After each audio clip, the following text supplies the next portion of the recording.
Que a graça e a paz de Cristo estejam com você e a sua família. Juntos mais uma vez para a recapitulação da lição da Escola Sabatina. Hoje vamos recapitular juntos a história de Jonas, o profeta inquieto. Certamente Deus tem bênçãos para você e a sua família pelo estudo dessa importante lição.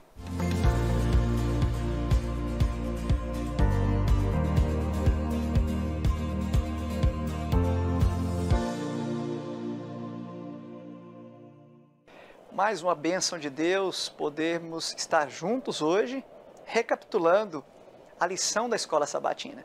Nesse trimestre temos estudado sobre o descanso em Cristo, descanso em Deus. Que bênção nós temos aprendido a cada semana, confiar mais e mais naquele que é a única fonte do verdadeiro descanso, o Senhor Jesus Cristo. Hoje nós vamos juntos recapitular a lição 12, o profeta inquieto.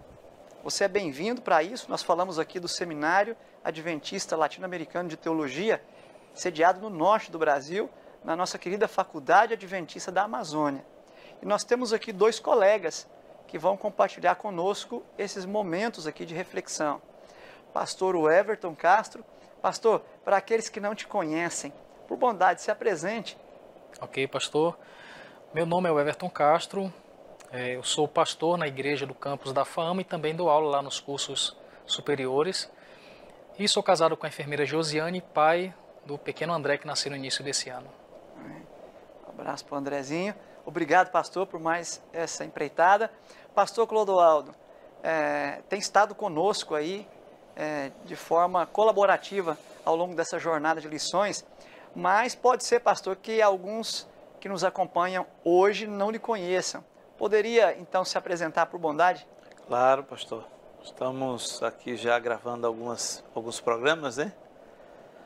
E eu trabalho ali na FAAMA, no seminário, dando aula ali de grego, Novo Testamento, filosofia e cristianismo, e também exercendo a função de ministerial ali do nosso seminário e da instituição.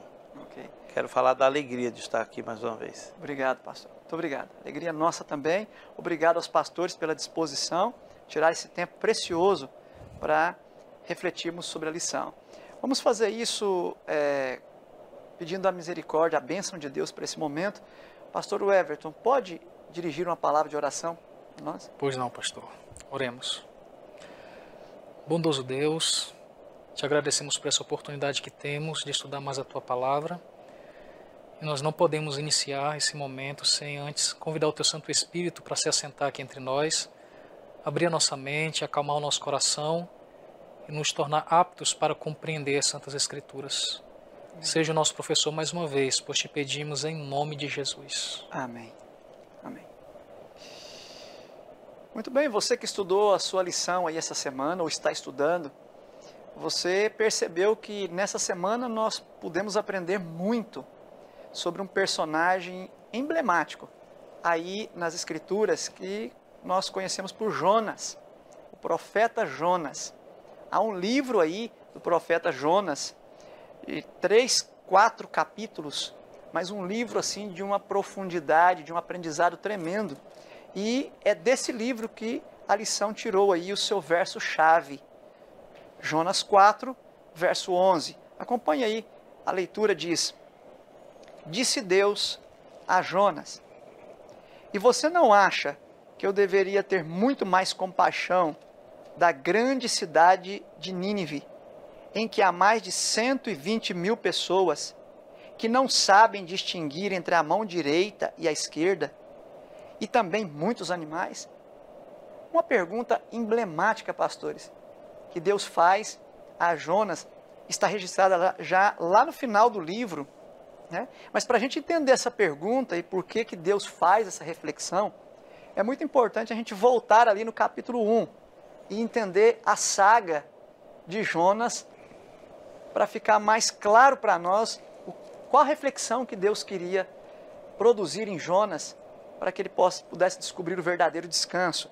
E aí, pastor Everton, que nós começamos na lição de domingo, fugindo.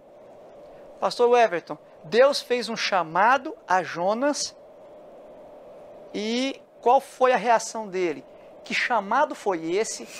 E qual foi a reação de Jonas, pastor? Ok, pastor. Eu aprecio muito o livro de Jonas.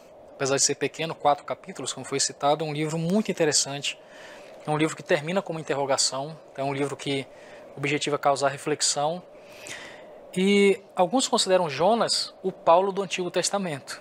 Se Paulo, no Novo Testamento, é o apóstolo dos gentios, Jonas vai ser o profeta dos gentios também. Porque ele é enviado para Nínive, que era a capital do grande império assírio daquele tempo, que era o maior império. E Jonas então consegue evangelizar toda uma cidade. Só que diferente de Paulo, Jonas não queria ir para a sua missão e não fica satisfeito com o resultado da missão, né? Então, quando ele recebe o chamado, Jonas decide ir na direção contrária ao que Deus pediu.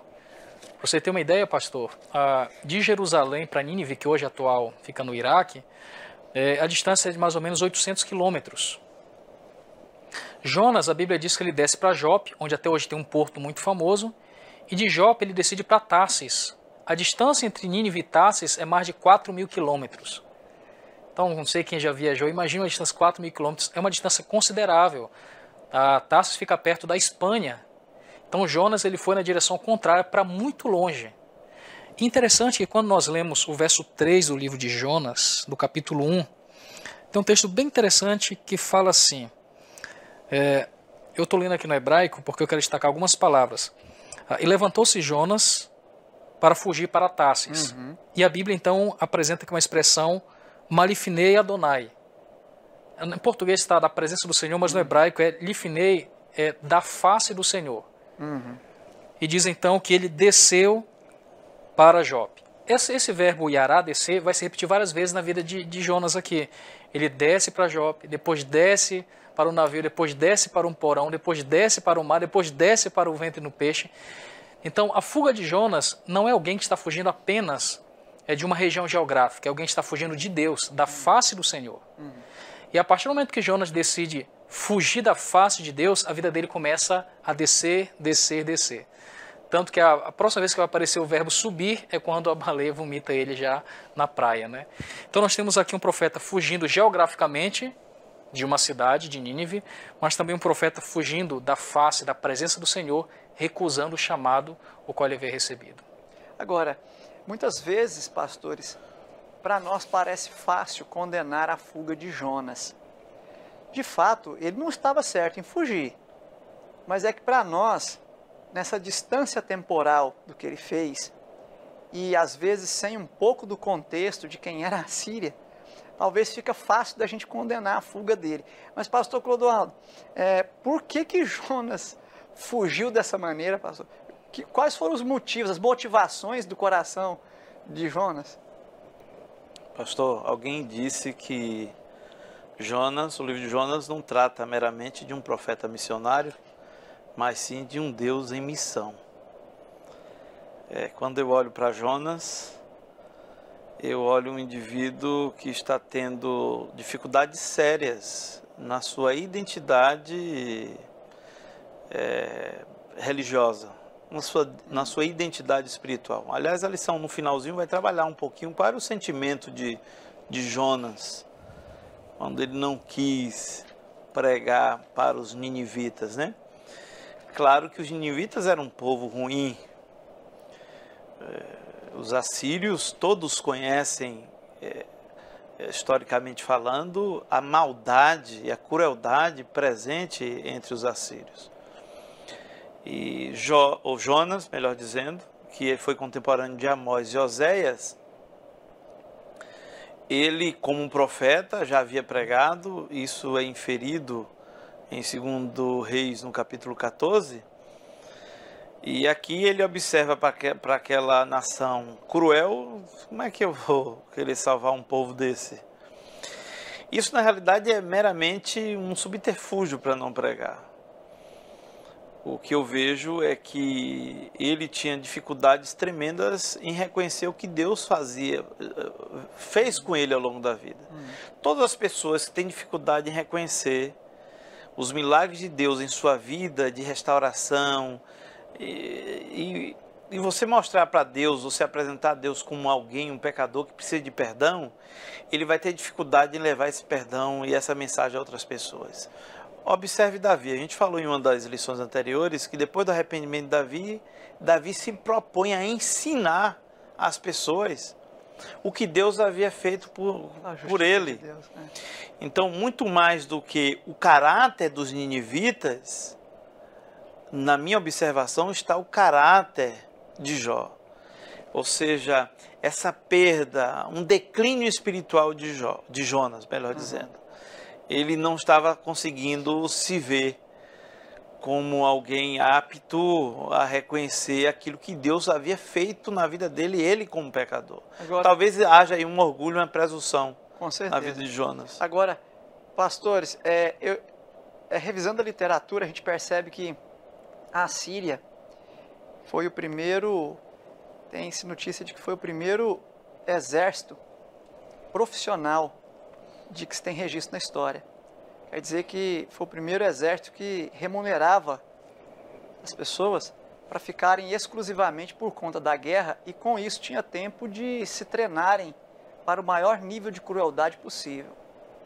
E eles já tinham feito uma arruaça, né, ali pelas nações vizinhas. E uma lista aqui fala que os assírios faziam cerco prolongado, praticavam espancamento, estupros, empalamento, escravização, decapitação, exposição de cabeças, deportação, destruição de cidades, ridicularização dos derrotados, afronta religiosa, destruição total de lavouras e acabava com a cidade por onde eles passavam. Quer dizer, humanamente falando, o homem tinha motivos para fugir, mas é muito perigoso nós avaliarmos as ordens de Deus, a orientação de Deus à luz das nossas percepções, não é, pastores? Sim, sim. É muito perigoso isso, né? É interessante que o texto, no capítulo 1, verso 2, diz assim: levante-se e vá pregar. É a ordem de Deus para ele, né? E de fato, pastor Everton, Jonas levanta para fugir. Então, ele cumpre a ordem pela metade.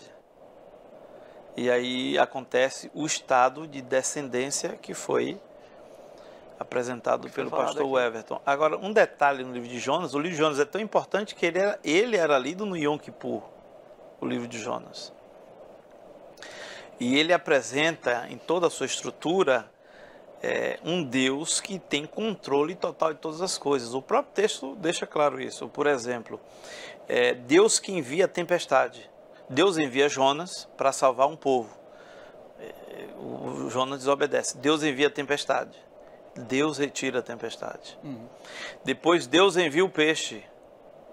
E a tradução melhor é Dag Katol, né? Um peixe grande. Mas Deus faz o peixe vomitar Jonas. Depois Deus faz uma planta crescer de forma miraculosa. Foi rápido o crescimento da planta.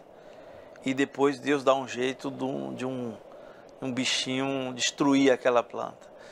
Então Jonas, ele perdeu a percepção de que Deus tem controle total das coisas, inclusive da vida de cada um de nós. Ele tentou... A inquietação. Agora, pastor Everton, se por um lado a inquietação nos anestesia para não perceber as ações de Deus, por outro lado, a inquietação às vezes pode nos colocar numa letargia tal em que a gente dorme profundamente no momento em que a gente deveria estar de joelhos se penitenciando aos pés de Cristo. Como é que a gente explica isso aqui, pastor? Que no meio daquilo tudo ele dormia profundamente, verso 5, e aqui tem um outro termo aí do hebraico que é muito profundo, agarrado no sono. Quer dizer, não era qualquer sono, era sono profundo, era sono de desligamento total no meio. Como é que é isso, pastor? Pastor, a história de Jonas, ela mostra nesse aspecto aí a total indiferença à missão que Deus tinha o escolhido a realizar, né? E nessa história a gente vê claramente como às vezes Deus precisa intervir de maneira muito enérgica para acordar um servo seu, né? No caso de Jonas, para despertar dessa letargia, ele vai ter que enviar uma tempestade, enviar um peixe, para que então na profundeza do mar ele acorde da situação que ele estava, né? Que é quando a gente vai encontrar a oração dele no próximo capítulo, capítulo 2, que é quando já na parte mais baixa dessa descida dele, é quando ele faz uma oração que eu acho muito interessante. No verso 4 do capítulo 2, ele fala assim: então eu disse, lançado estou de diante dos teus olhos. Então isso aqui é muito interessante para um profeta que decidiu fugir da face do Senhor. Ele diz, eu vou fugir do Senhor, ele vai para um barco, aí ele se esconde no porão, depois é lançado nas águas, é lançado no peixe de Senhor. Agora eu tentei fugir, mas na verdade descobri que eu estou diante dos teus olhos. Lembrando que o salmista vai dizer, né, para onde eu vou fugir da tua presença, porque para onde eu vou lá tu estás, né? Então Jonas aí vai descobrir que a fuga dele foi em vão, porque ele não conseguiu sair ou fugir dos olhos. Deus estava observando toda a jornada dele. Deus estava acompanhando todos os passos dele. E então ele faz a pergunta no final do verso 4. Porventura tornarei eu a ver o teu santo templo? A expressão templo não é só o aspecto físico do santuário, né? Contemplar o templo do Senhor era estar diante da presença dele novamente. Então Jonas está dizendo, Senhor, eu tentei fugir da tua presença, mas o Senhor me dará uma nova chance para eu me colocar diante do Senhor, poder contemplar a tua face novamente? Era um profeta pedindo uma segunda chance aqui. Ou seja, pastor, mesmo que qualquer um de nós, por um deslize, por um vacilo, tenhamos descido ao fundo, e mais, ao fundo do fundo, ou ao fundo do fundo do fundo, como foi o caso de Jonas, ainda assim nós podemos nos encontrar com Deus. Deus nos busca em meio à profundeza, Deus nos encontra e Deus nos chama. Pastor, eu gosto do pensamento do Martinho Lutero, que diz que se você está cavando, está no fundo do poço, a primeira coisa a se fazer é parar de cavar e olhar para cima, né? Porque essa expressão de Jonas, de buscar a face do Senhor, lembra a oração sacerdotal, né? Que o Senhor faça resplandecer o seu rosto sobre ti. Então, buscar a face de Deus é buscar a bênção, buscar a presença dele. Então, aqui temos um profeta que no mais profundo do abismo pediu uma segunda chance e Deus concedeu de maneira miraculosa. Porque se ele fizesse a viagem a pé de Jerusalém para Nínive, demoraria uns 10 dias para chegar. Pelo peixe ele chegou em 3 dias. Tudo bem, nós vamos para um rápido intervalo e nós voltamos em alguns instantes.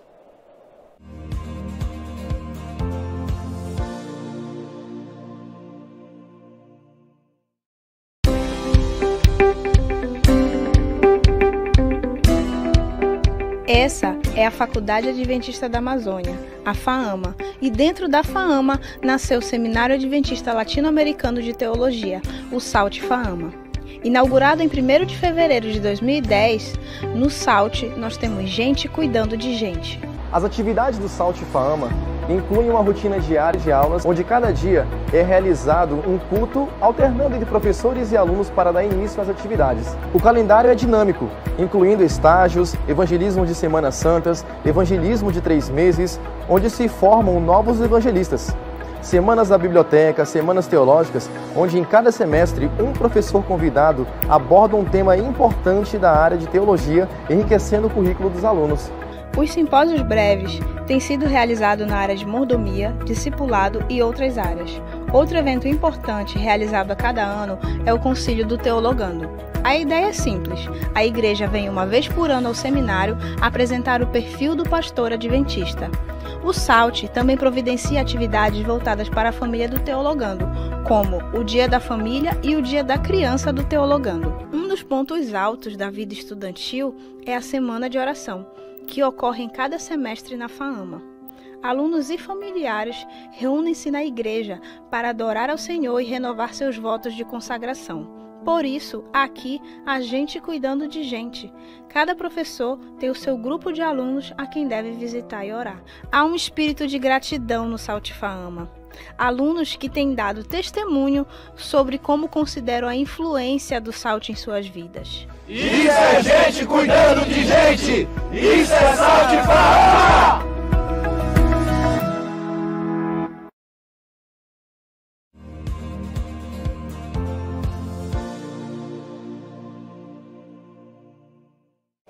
De volta ao segundo bloco, dessa nossa lição da Escola Sabatina, número 12. Estamos estudando sobre Jonas, o profeta inquieto. Preciosas lições sobre como encontrar o descanso e aprendendo isso com a emblemática história de Jonas. Pastores, nós vimos até agora o chamado de Jonas, a fuga dele, os motivos humanos, a decisão de Deus de buscá-lo e trazê-lo de volta. Pastor Clodoaldo, aí fala missão cumprida. Jonas, afinal de contas, foi e cumpriu a ordem de Deus como Deus esperava que ela fosse cumprida, pastor? Há algo interessante aqui, pastor. No capítulo 1, verso 2, eu falei isso no bloco anterior, há um termo, um verbo, levante. Deus disse levante e pregue. Ele levanta e foge. Agora no capítulo 3 vem a mesma ordem. Levante e pregue. E ele se levanta e prega. No capítulo 1, quando ele se levanta e foge, o que é que esse profeta traz para as pessoas que estiveram ao redor dele na sua fuga? Desespero. Ao não levar a mensagem de Deus, o que um pregador semeia dentro da sua esfera de relacionamento é falta de esperança, desespero, é incredulidade. E foi exatamente o que aconteceu com aqueles homens que estavam dentro do navio. Agora no capítulo 3, ele levanta e prega. E o texto deixa claro que houve arrependimento. Então, quando se cumpre a vontade de Deus, quando se leva a palavra de Deus, o que acontece é conversão, é mudança de vida, é transformação de ser. Agora imagine um assírio com toda aquela cultura cruel que é conhecida, esses indivíduos sendo transformados pela mensagem de Deus. E um último ponto que eu quero destacar, o livro de Jonas começa com uma palavra do Senhor, né? Adonai, você vai encontrar esse termo Adonai várias vezes, e o termo Devá, palavra do Senhor. Depois diz, o Senhor disse, lá no capítulo 4, o que é relevante para a sociedade hoje não é aquilo que eu creio ou aquilo que eu simplesmente interpreto à luz de minhas próprias percepções. O que é relevante e o que vai salvar a sociedade hoje e livrar da corrupção, da imoralidade, da promiscuidade, levar salvação às pessoas é a palavra do Senhor. Então, por que eu estou pontuando isso? Porque nós temos visto muitos pseudo-cristãos com várias mensagens, com várias ideias, com as suas próprias filosofias, que poderíamos dizer que são filosofias vãs, como disse o apóstolo Paulo, com seus ensinos e com suas ideologias, tentando implementar isso nas igrejas e nas comunidades cristãs, como se fosse a palavra do Senhor. O que vai levar salvação ao povo é a palavra de Deus conforme ela está escrita. Não é o que eu acho, mas sim o que está escrito. Isso aí. Obrigado, pastor. É muito importante entender isso, pastor Everton. E quando a gente olha para essa lição, a gente vê que o Espírito Santo fez uma obra tremenda ali, porque o texto diz que houve no povo, o capítulo 3 aqui fala que os ninivitas creram em Deus, proclamaram jejum, vestiram pano de saco, desde o maior até o menor, quer dizer, todos. E essa notícia chegou ao rei, e o rei ficou perturbado e fez o mesmo. Pastor, como é que fica isso? Parece que existe aqui uma teologia de arrependimento, né? Pastor, é muito interessante, quando a gente começa a ler o livro de Jonas, a gente imagina que o livro trata de um Deus querendo salvar apenas os ninivitas. Mas na verdade você vai entender que é um Deus querendo salvar primeiramente o mensageiro, que é o profeta, né? Quando você estuda aí o livro de Jonas, você percebe que o sermão dele foi muito curto, grosso, muito ausente da misericórdia de Deus, foi só vocês vão ser destruídos e pronto.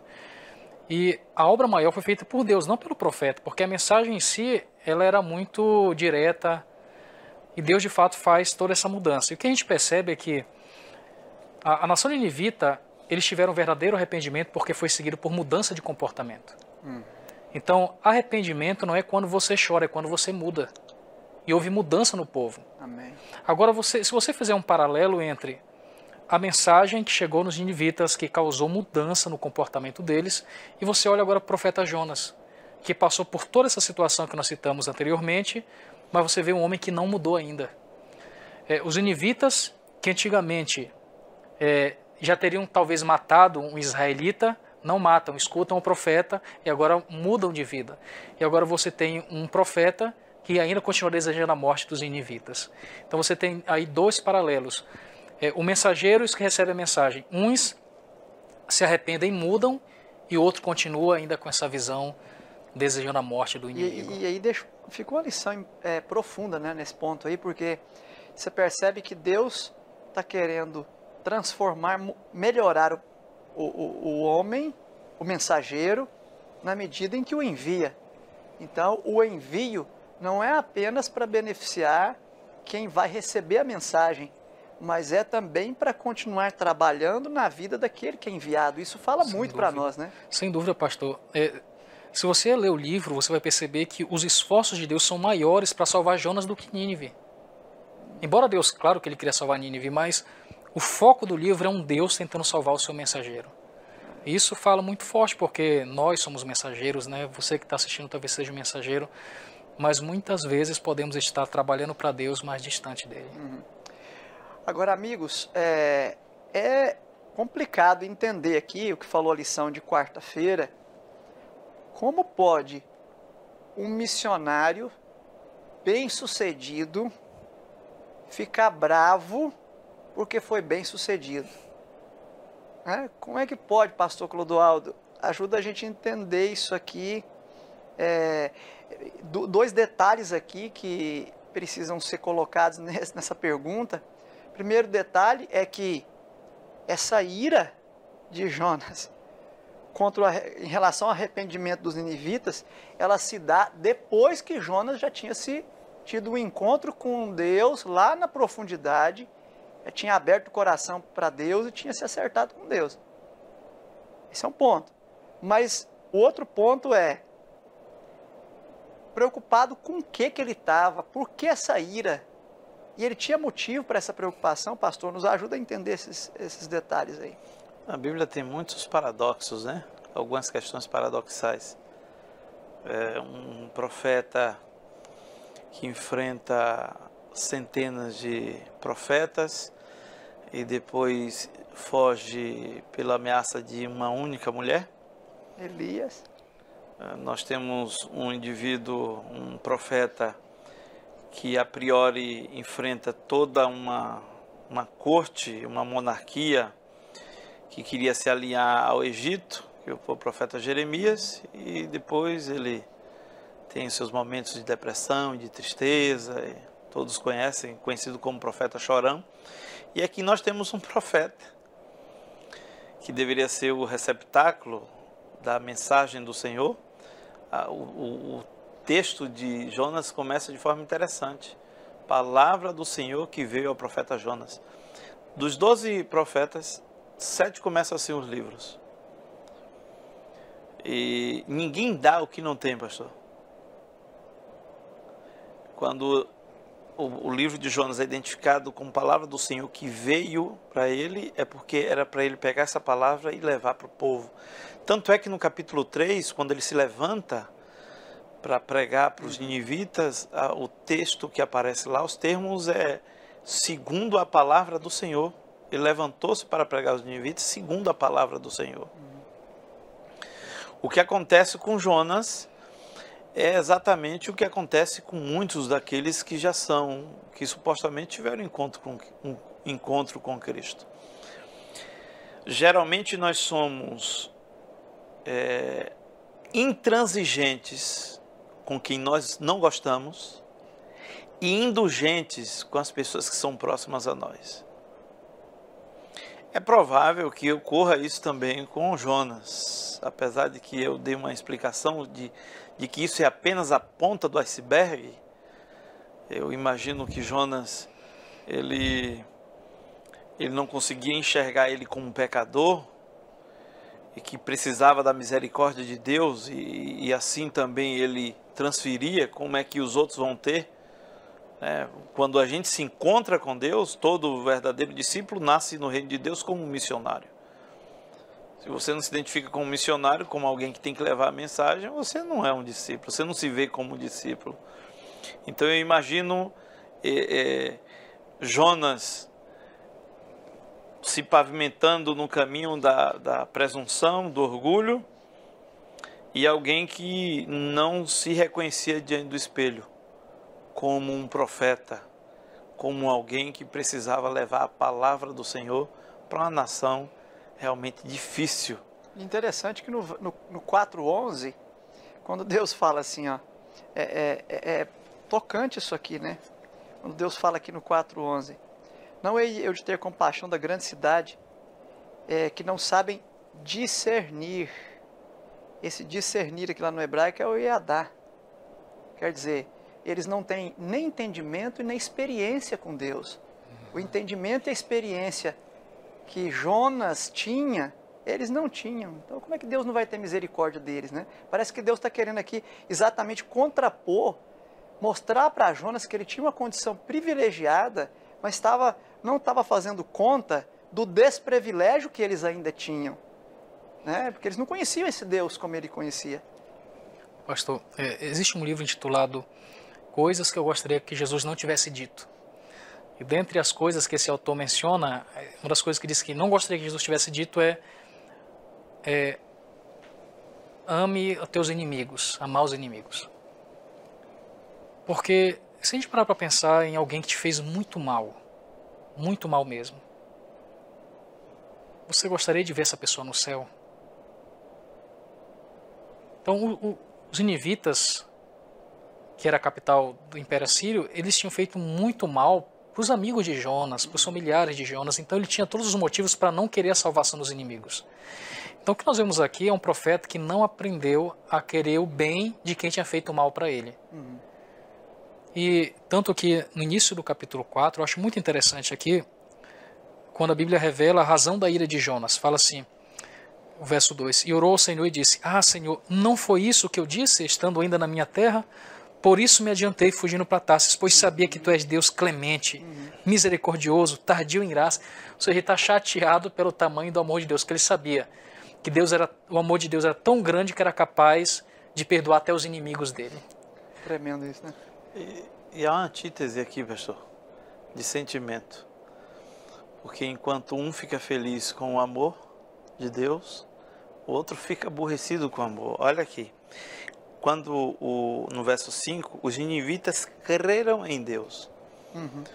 Então, essa expressão e essa fraseologia identifica um povo que ficou feliz em ter conhecido a Deus, em saber quem era esse Deus, a extensão da misericórdia de Deus.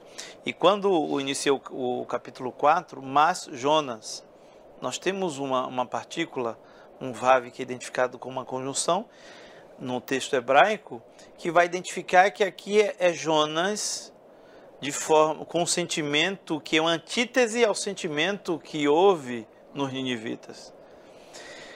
Os que não eram de Deus estão felizes em conhecer a Deus. Agora me permite um parêntese aí para pôr um tempero nessa fala. Olha que essa mesma antítese aparece aqui no verso 1, fala assim, desgostou-se Jonas extremamente. E aí quando você vai para o verso 6, fala, Jonas, pois, alegrou-se em extremo por causa da planta. Ele se desgosta em extremo pela conversão do povo e fica extremamente alegre por causa de uma planta. Pastor? É intransigência e indulgência. Eu sou intransigente com os ninivitas, mas eu sou indulgente comigo mesmo. Se for para o senhor ajudar ele, eu vou ficar aborrecido. Mas como o senhor está ajudando a mim agora, eu vou ficar feliz. Não tem um ditado que diz assim, Deus para si e diabo para os outros, ou para para todos, para as outras pessoas, mais ou menos o pensamento de Jonas. O que passava no coração de Jonas, eu fico feliz porque a Bíblia não encobre, e é um profeta, né? Um profeta. É totalmente diferente da realização e da felicidade daquele povo, que é, conforme a gente já disse, um povo que, se fosse perguntar para mim, para você, num tribunal, o que é que deveria fazer, deveria acabar. Quando a gente lê as entrelinhas de quem são os ninivitas, que eram os assírios, o que eles faziam, para a gente tinha que morrer todo mundo, se for perguntar a natureza humana de cada um de nós. Talvez Jonas tivesse essa percepção. O problema é que ele atribui a Deus aquilo que, a experiência que ele possui. Eu queria que o Senhor fosse como eu sou. Pastor, E é o inverso, né? Nós temos que ser como Deus é. Pastor, me permita adicionar só um ponto, que é muito interessante o pastor Clodoaldo está falando, porque existia um recurso didático entre os judeus chamado diatriba, que é ensinar através de perguntas, né? E na Bíblia tem muitas perguntas interessantes. Deus ensina através de perguntas, né? Desde a primeira pergunta no Éden, onde estás, né? No livro de Jonas, termina com uma pergunta, e no capítulo 4 ele faz uma pergunta muito significativa. Ele chama Jonas a racionalizar a sua ira. Jonas, é razoável essa tua ira? Ou seja, tem sentido isso? Tem sentido. E como é que ele faz isso? Ele faz nascer uma plantinha. Jonas está debaixo da planta, contemplando a cidade para ver o que vai acontecer. De repente vem um verme, come a plantinha. E Jonas fica com compaixão da planta. E Deus então vai mostrar aqui que Jonas estava tão descompensado que ele estava amando mais coisas do que seres humanos. Deus fala, tem sentido você se preocupar com uma planta e não amar seres humanos? Então isso me lembra, hoje na nossa sociedade, do utilitarismo, do capitalismo, eu vi uma frase que dizia, ame pessoas, use coisas. Sim, sem dúvida. Porque às vezes é muito fácil invertermos e esquecermos que a coisa mais preciosa que existe nesse mundo, para Deus e para a igreja, deveria ser os seres humanos. Amém. Você percebe aí lições profundas desse livro, rico em apelos de Deus para encontrarmos o verdadeiro descanso em Cristo. Eu penso, pastores, que nós estamos então prontos para fazer uma síntese, né, da lição dessa semana.